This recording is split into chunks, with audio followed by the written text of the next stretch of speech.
Hola papás, es un gusto para mí estar con ustedes en una cápsula más de Cafeína para Padres. El día de hoy me gustaría compartir con ustedes un tema a medida de reflexión personal.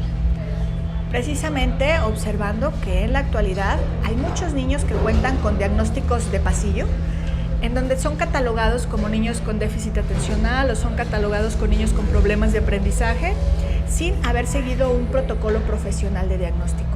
El día de hoy vamos a hablar de la nueva generación de niños hiperdiagnosticados.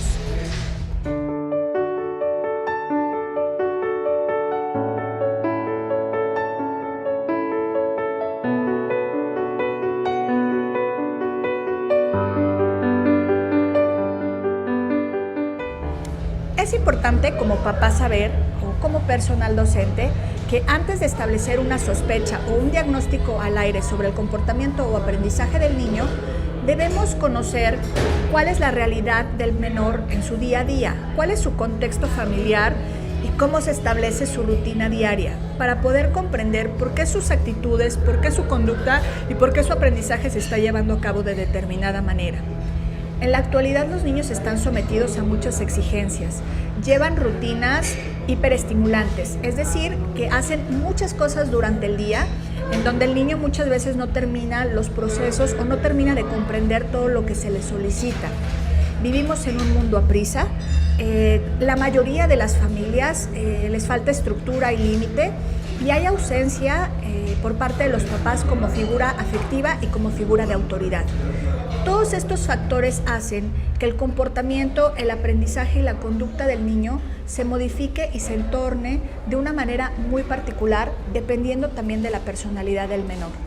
Es por eso que si tengo como papá alguna sospecha de que mi hijo pueda tener déficit de atención o pueda tener otra dificultad o algún otro diagnóstico clínico, busque la ayuda profesional antes de establecer este tipo de etiquetas erróneas.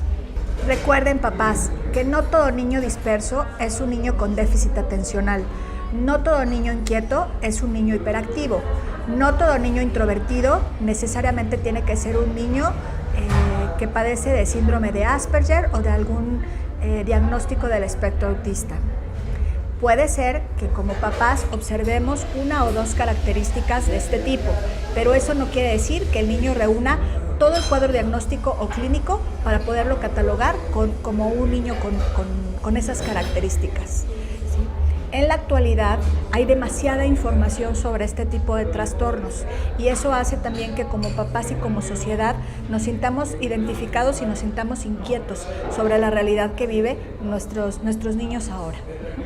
Por ello es importante recurrir a los especialistas que pueden realizar este tipo de diagnósticos certeros y que de manera profesional podrán orientarlos. Es importante entender que este tipo de valoraciones y diagnósticos no los realiza la maestra titular de grupo, no las realiza el maestro de taekwondo, de natación, por mucha experiencia en el contacto de niños que tengan.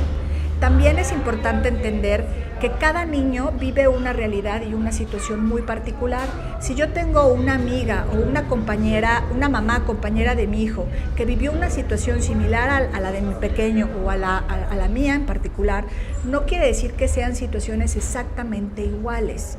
Debemos recurrir al especialista que puede orientarnos de manera profesional y que nos puede identificar si verdaderamente estamos hablando de un diagnóstico clínico o de aprendizaje para poder apoyar a nuestro pequeño. ¿Cuáles son estos especialistas o quiénes son? Primero, necesitamos identificar para la realización de un psicodiagnóstico o una evaluación neuropsicológica, acudir directamente a un psicólogo infantil o a un neuropsicólogo infantil.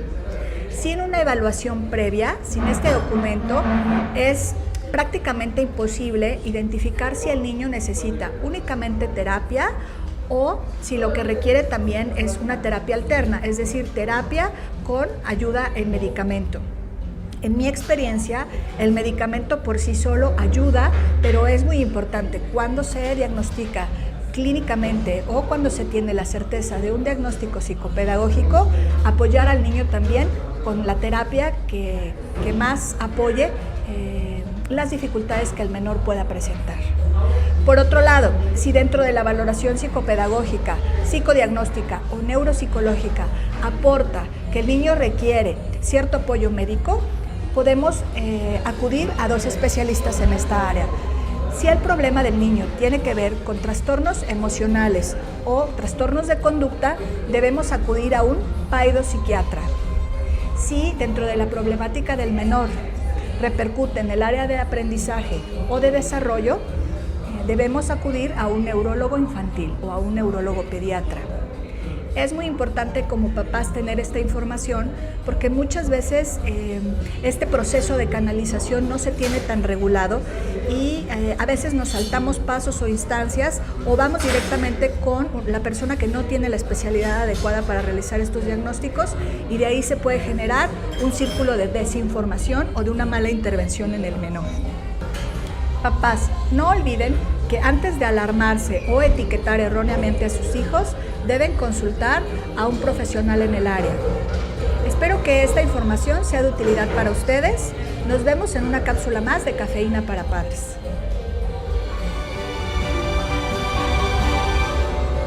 Hola papás, si les gustó este video les invito a dar like y compartir. No olviden también suscribirse a mi canal de YouTube para poder ver más videos como este. Recuerden que juntos podemos formar una red de apoyo en favor de una crianza respetuosa.